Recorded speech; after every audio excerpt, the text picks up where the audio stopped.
먼저 카이스트 역사에서 그 인공위성 개발이 굉장히 중요한 위치를 차지하고 있는데요. 개발과 그 발전에 대해서 그 귀한 말씀을 주실 이렇게 모여주셔서 감사드립니다. 저는 오늘 그 담화의 진행을 맡은 카이스트 과학기술정책대원의 박범순이라고 합니다. 먼저 우리 담화의 대화를 시작하기 전에 간단히 자기 소개를 할까요? 네, 김 교수님. 네, 안녕하십니까. 저는 충남대학교 컴퓨터융합학부에서 근무하고 있는 김형신이라고 합니다.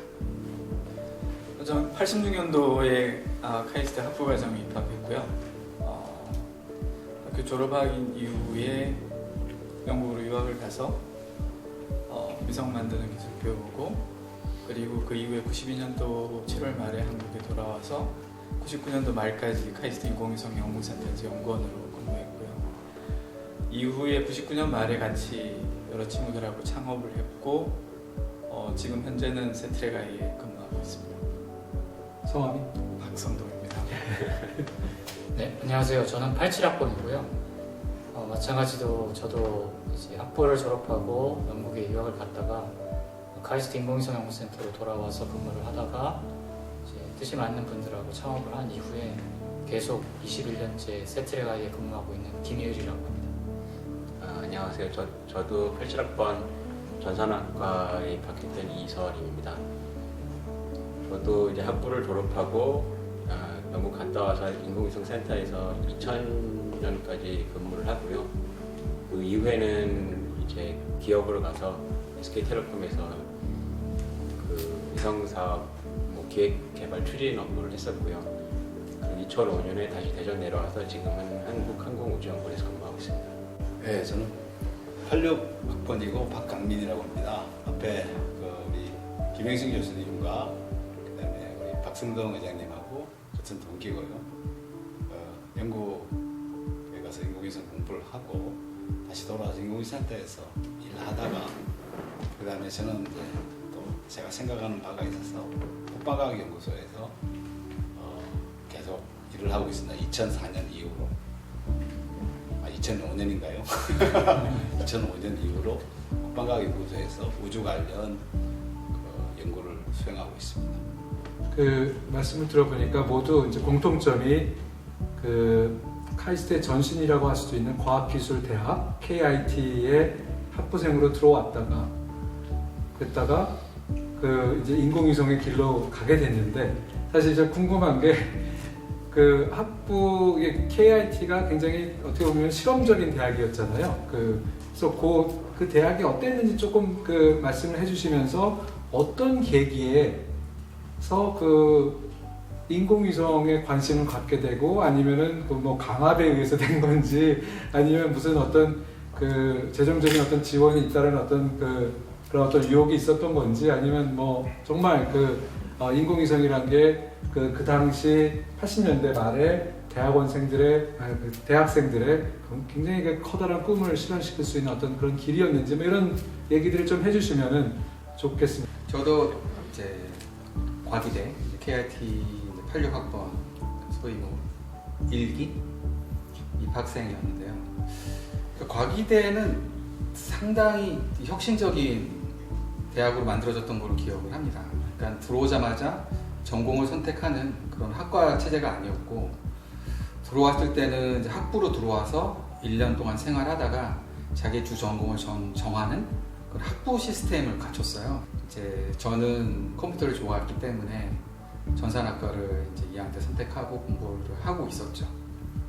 그러다가 이제 사실 저는 유학을 가고 싶어서 학부 건물 있는 낮은 건물 도서관에서 그 2층에 미국 대학의 브로셔가 있었거든요. 그걸 뒤져가지고 제가 주소로 봐가지고 제 마음대로 써서 편지를 말도 안 되는 영어로 써서 보내고 떨어졌던 기억이 났는데, 마침 광고가 하나 붙었거든요. 이러이러한 프로그램이 있으니 1년간 영국을 갔다 오는 거니까 관심 있는 사람 지원해라. 제가 거기 지원을 했습니다. 박 기자님은?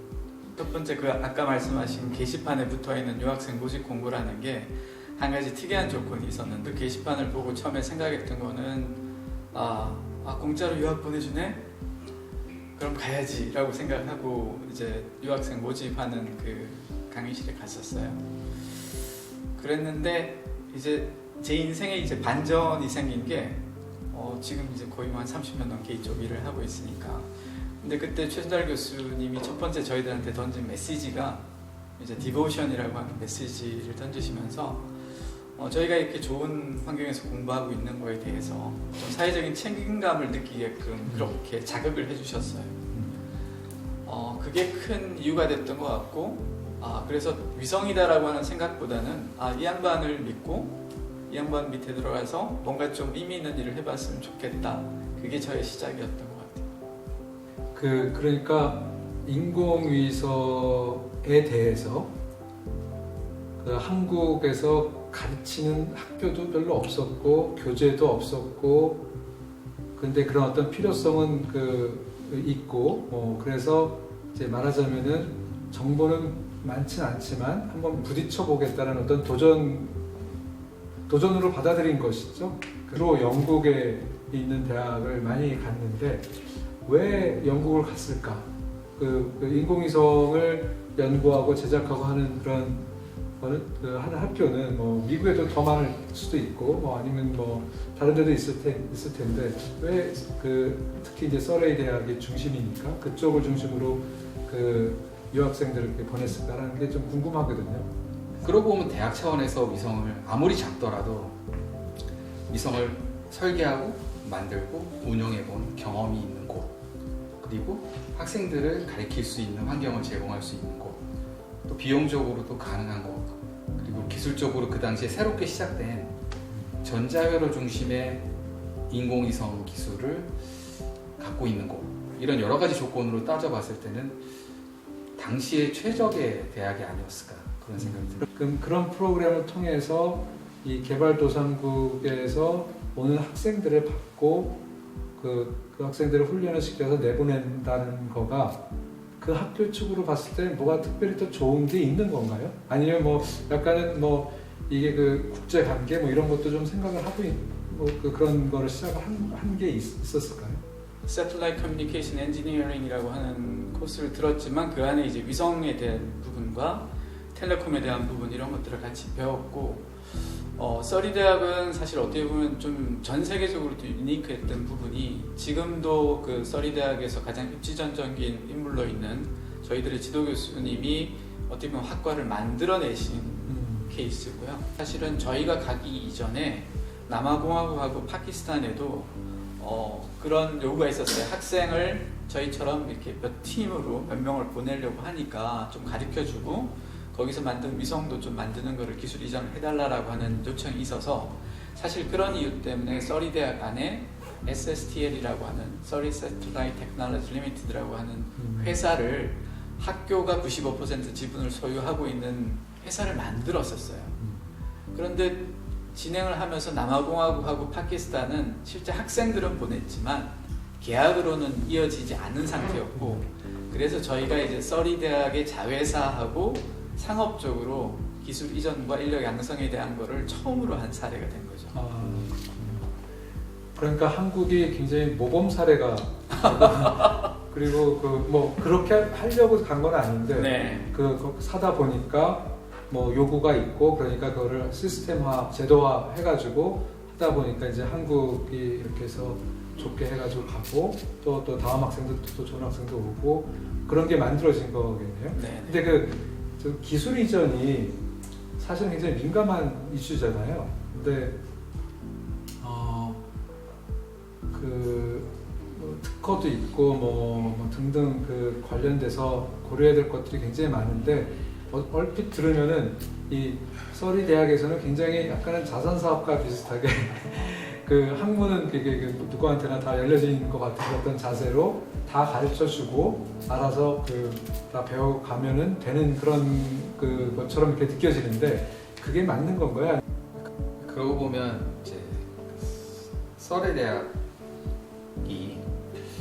교육 과정 자체가 위성통신공학 또는 스페이스크래프트 엔지니어링이라는 디그리 프로그램이 있다는 게 유니크한 면이 있다고 보입니다, 세계적으로. 그런 위성을 만드는 교육 과정을 갖고 있는 데는 사실 프랑스의 ENS대라고 되게 유명한 이제 고등과학원 같은 스페이스에 특화된 대학 프로그램이 있었지만 아무래도 언어적인 부분도 있고 해서 그래서 서레 대학이 선택이 된 것인데 그 당시에 이제 그 서레 대학의 교육 과정을 운영하고 실제 이제 위성도 만들기도 했던 저희 지도 교수님이라고 하던 마틴 스위팅 그분 이제 교수님이 그 당시에 이제 저희랑 프로그램을 진행하시면서 이제 어느 정도 비즈니스화 해야겠다라는 계획을 추진을 하시게 된 거라고 보여집니다. 그러면 그때 그 최순달 박사님과 그 옆에서 최순달 박사님이 이렇게 그 도와주시고 했던 그런 것들이 기억에 많이 남을 거고, 그리고 또 이제 서레 대학에서 지도 교수가 이렇게 그 없던 것들을 만들어가서 이렇게 했던 그런 거가 어떻게 보면 나중에 그 센터를 만들고 그리고 스태트랙 아이 만들고 하는데 도움이 됐을까요? 그 스태트랙 아이도 그때 보니까 지금도 그렇겠지만은 전 세계에서 막 그 사람들이 많이 오고 뭐 그런 어떤 일종의 교육 프로그램들도 그 제공을 하고 그 기술 이전도 하시고 그럴 텐데 그런 어떤 아이디어가 그때 그 경험이 조금 그 중요했다고 보시나요? 그렇죠. 예, 그 경험이 중요했다고 볼 수 있고요. 어떻게 보면은 박성동 의장님이 말씀하셨던 그 서리 대학에서 스핀오프했던 SSTL이라는 회사가 갖고 있었던 일종의 비즈니스 모델을 어느 정도 빌려왔다고 저희 회사가 빌려왔다고 말씀드릴 수도 있을 것 같아요. 같은 공간에서 뭐 같은 거를 다 공유한다 하더라도 이것을 체화하는 것은 완전히 다른 차원의 문제다라고 생각을 하셨던 것 같고 그런 생각은 제가 보기에는 최순달 박사님도 갖고 계셨을 것 같고 저희 회사도 어떻게 보면 그런 생각을 이어받아서 갖고 있죠. 비록 저희가 공유하는 게 있지만 이것을 본인들 스스로 내 것으로 만드는 체화하는 과정은 그거보다 더 기술 이전을 받는 기간 동안 투자한 것보다 더 많은 노력과 투자가 필요하다는 걸 알고 있기 때문에 저희도 비슷한 생각을 갖고 있다고 말씀드릴 수 있을 것 같습니다. 뭐 1년, 2년 뭐 이렇게 그 유학 생활에 대해서 조금 어려움은 없었는지, 뭐 시험은 어떻게 봤는지, 아니면 스트레스는 어땠는지, 뭐 실험실 생활은 어땠는지, 아니면 뭐 저기 영국 생활을 좀 즐길 시간은 좀 있었는지, 뭐 등등 뭐 좀 자유롭게 좀 얘기해 주시면은. 저는 89년도 10월 달에 가서 92년도 7월 달에 돌아왔으니까 한 약 3년 정도 있었는데요. 가기 전에 이제 사귀던 여자친구와 약혼을 하고 가서 1년 뒤에 이제 석사 과정을 마치고 한국에 들어와서 집사람을 데리고 나가서 거기서 아기까지 낳아서 왔으니까 이제 그런 측면에서 이제 박강인 박사가 뭐 어려웠을 거다라고 이야기를 하지만 또 한편으로는 밥 해주는 분이 있으니까 편한 것도 있었던 것 같고요. 사실 가장 어려웠던 거 생각하면 뭐 재정적으로 넉넉하지 못했던 부분들, 그래서 뭐 경우에 따라서 부모님한테 손을 내밀어야 되는 거나 아니면 또 그 친구도 같이 아르바이트하고 했던 것도 있었는데 그 이후에 이제 석사과정 마치고 본격적으로 우리별 1호 개발 들어가고 나서는 뭐 진짜 저녁에 아르바이트 하러 나가는 것도 서로 눈치 보이고 하니까 그런 것도 전혀 못하고 이제 매일 저녁에 실험실에서 남아서 일하던 그런 시간을 보냈죠. 소수의 젊은 그 공학도들이 영국에 그리고 또 다른 대학, 다른 나라에 그 보내줘서 이제 그 특정한 어떤 기술을 배워가지고 오는 건데, 그러니까 그런 임무를 이제 본인이 하고 담당하고 있었는데, 이게 사실은 그 일을 직접 하다 보면은 이 어떤 역사적인 어떤 프레임에서 보기는 좀 어렵잖아요. 근데 그럼에도 불구하고 이거는 정말 한국이 좀 필요한 거다. 그리고 뭔가 이 우주를 좀 치고 나갈 수 있는 어떤 가능성 같은 것들을 그전에는 갈 때는 잘 몰랐다 하더라도 뭐 이렇게 작업하고 그럴 때는 좀 뭔가 좀 보이고 이 길이 나의 어떤 퓨처 커리어의 하나가 될 거다라는 그런 어떤 그거를 직감하셨나요?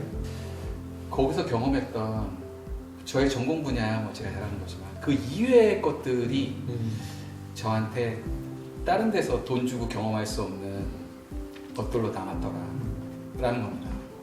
그게 뭐냐면 그 사람들이 일하는 방식이라는 건데, 그 당시에 이제 대학에서 추구하지 않았던 교육 방식이 핸즈온 익스피리언스라는 거예요. 손으로 직접 자기가 뭔가를 해서 만드는 거는 대학에서 교육으로 가르치기 어렵다. 영국 교육의 특징이 그런 거거든요. 자기가 직접 뭔가를 구멍 뚫고 전선 연결하고 납땜하고 이런 거를 해서 시스템의 동작을 체험시키는 형태로 저희가 일들을 했던 거예요. 우리가 시중에서 파는 배터리를 사다가 어떻게 고신뢰성이 높은 배터리를 만드는지 그 프로시저를 자기네가 정의하고 그걸 선별하기 위한 장치들을 만들고, 보조 장치들이 많이 필요합니다. 위성뿐만이 아니라 주변에 필요한 장치들이 많이 필요한데, 그런 것들은 걔들 머리를 굴려가지고 만들어지거든요. 그런 것들이 저희들한테 잔근육으로 남았어요.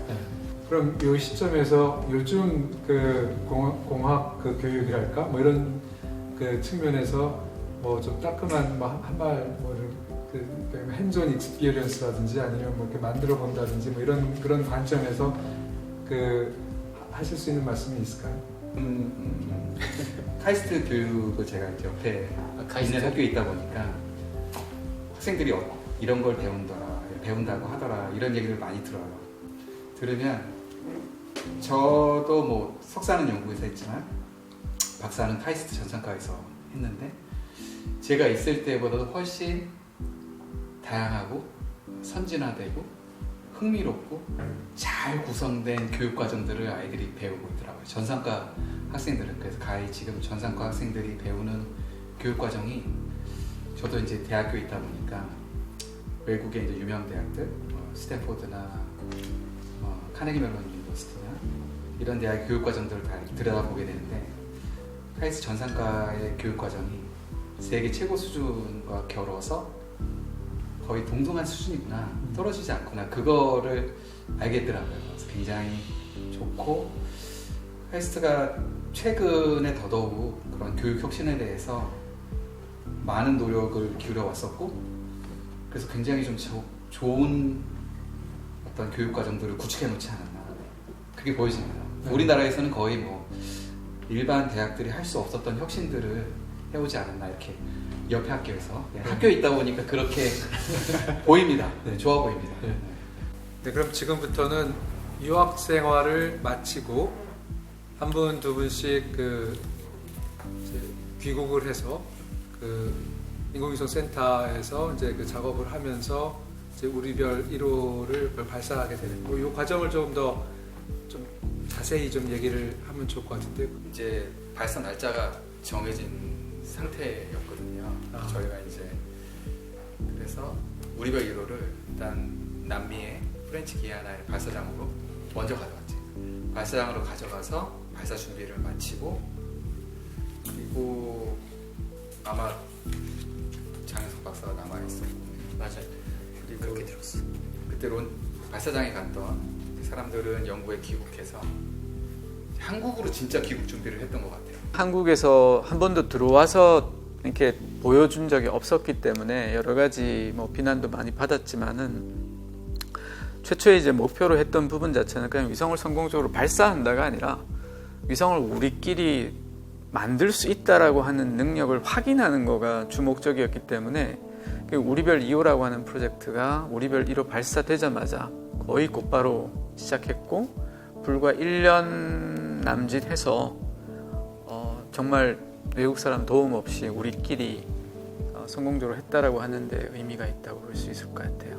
그때 그 분위기 올리고 뭐 교신하고 뭐 그랬던 그런 게 영상으로도 있나요? 그 자료가? 그 나사 근데 뭐 휴스턴에서만 하는 그런 게 그 영화에도 있고 있잖아요. 근데 그런 거 비슷하게 있습니다. 있어요? 네. 유튜브에도 지금 돌아다니고 있는 것들도 있고, 당시에 이제 방송국에서 대기를 하고 있었죠. 대전에 내려와서 기사목 첫 번째 교신이니까 역사적인 순간이다. 촬영팀이 와 있기도 했고, 발사장에도 이제 장관님도 가셨고, 최순자 박사님도 가셨고 대기를 많이 하고 있었고, 저희는 이제 기술적으로는 물론 저희는 완벽하게 만들었고 생각할 수 있는 모든 테스트를 끝냈다라고 생각은 했지만 불안감은 가지고 있죠. 왜냐하면 저희가 영국에 처음 갔을 때 본 게 영국에서 만든 위성의 교신 실패였거든요.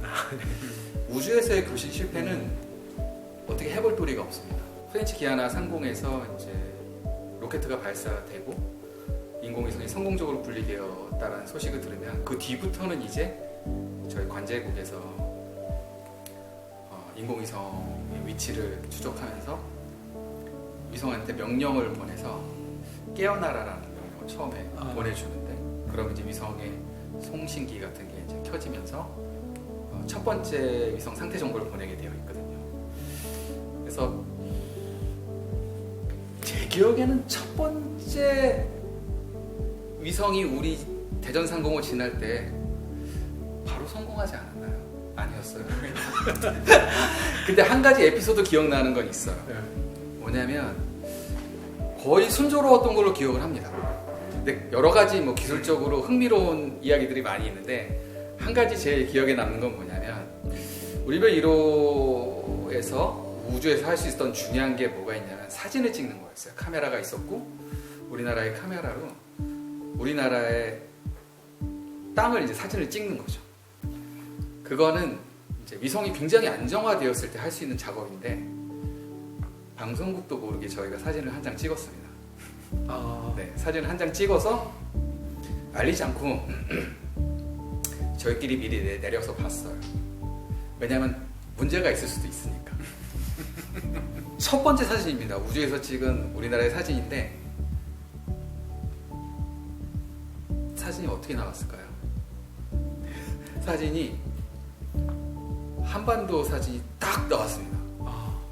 한반도 사진이 딱 나왔는데 옆에 안테나 부퉁이에 이상한 짝대기 4개가 탁 찍혀 있는 겁니다. 구름이 막 뭉게뭉게 있고.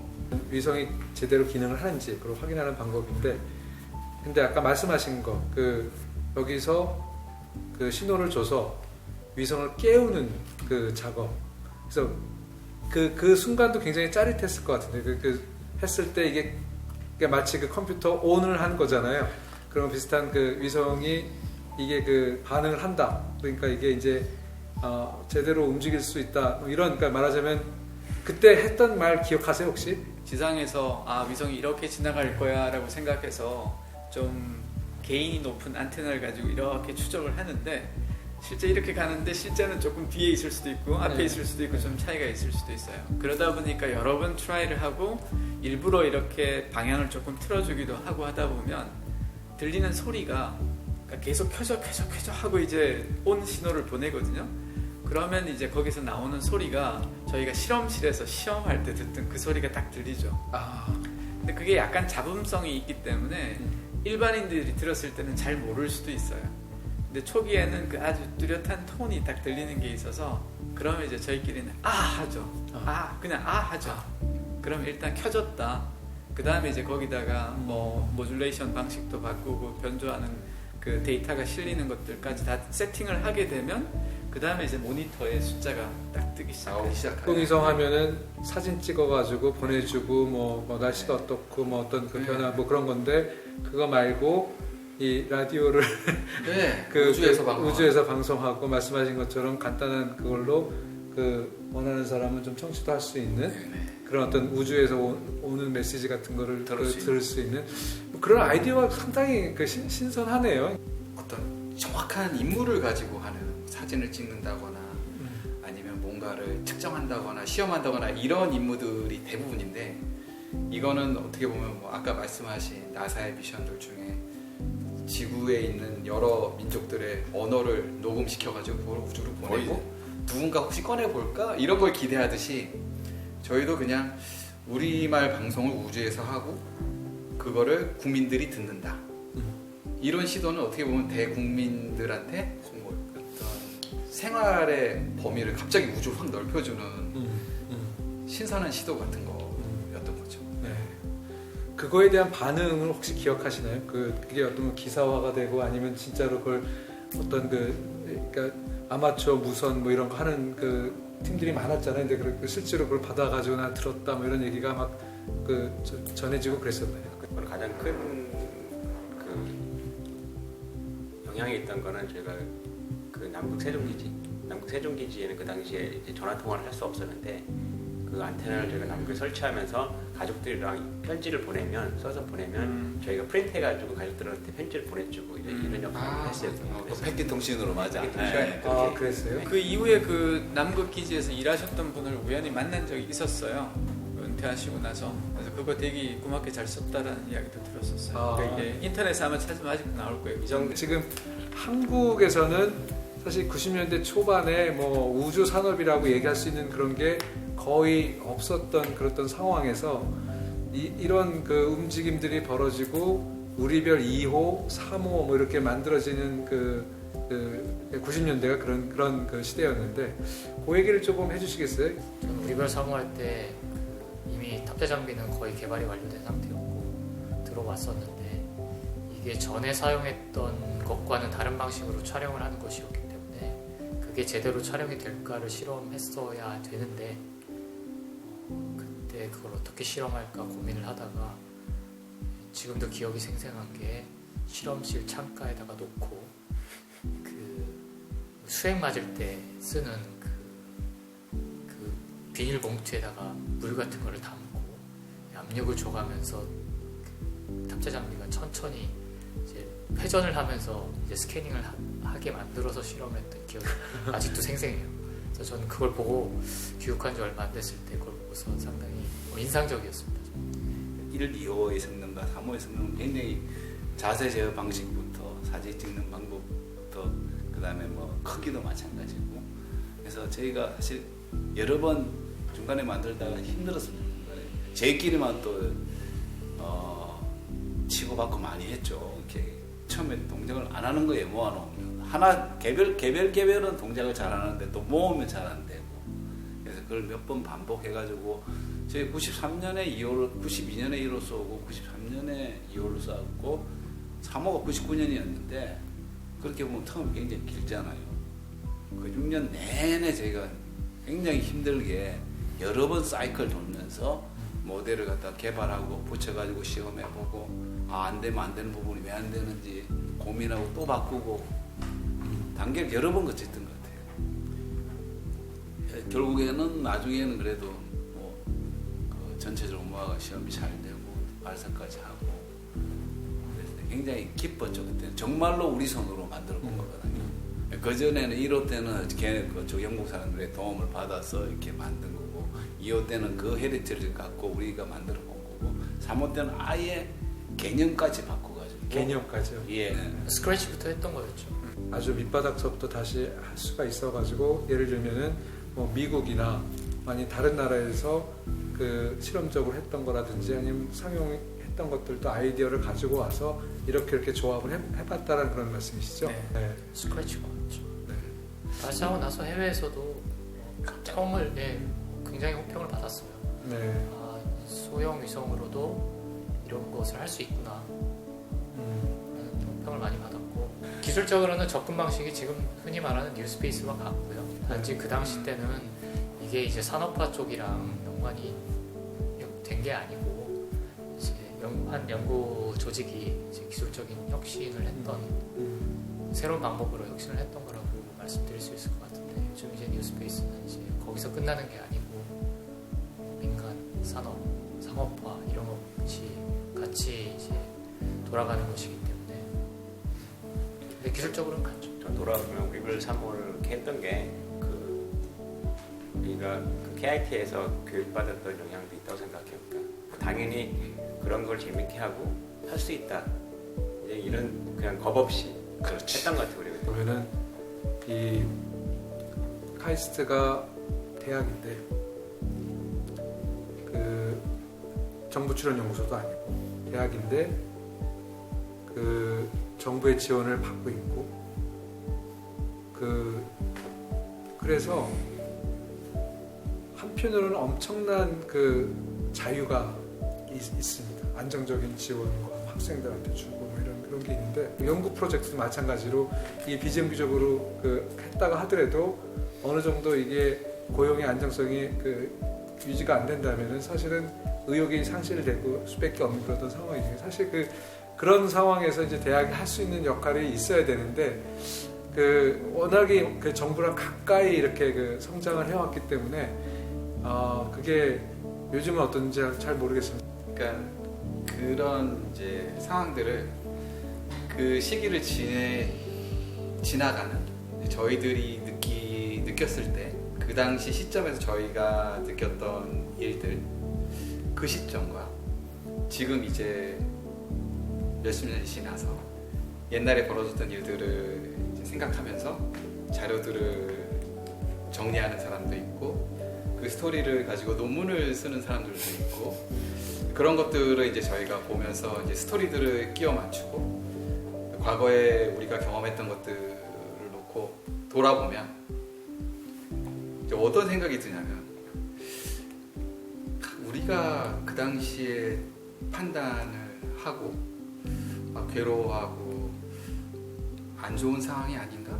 라고 생각했던 것들이 끝에 가서는 어떻게 될지는 그 당시에 우리가 느끼는 것만으로 결정이 되지는 않더라.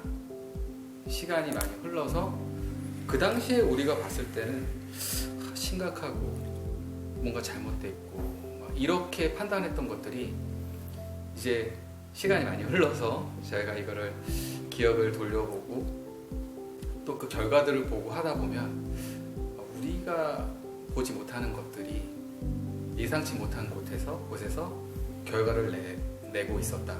과연 어떤 게 그 당시에 우리가 했을 선택으로서 옳았던 것일까? 그런 생각은 해보게 되더라고요. 마지막으로 이제 지나서 한 20년을 확 뛰어넘어가지고 우주 산업이라는 얘기가 요새 좀 나오고 있고 또 우주 관광이라는 얘기도 좀 나오고 있잖아요. 우리나라 얘기는 아니지만 그런 거에 대해서 어떻게 생각하세요? 우주 관광이라든지 위성을 만들고 이러는 게 이제 특별한 소수의 사람들이나 기관들만 하는 게 아니고 그냥 하나의 실생활에 사용하는 종의 통상적인 제품과 같은 그런 식으로 이제 변해가고 있는 상황이라고 생각되고요. 늦었지만 우리나라도 지금 그러한 일종의 변곡점을 지나고 있기 때문에 지금 올해 그리고 앞으로 한 2, 3년이 굉장히 중요한 시기라고 저는 판단을 하고요.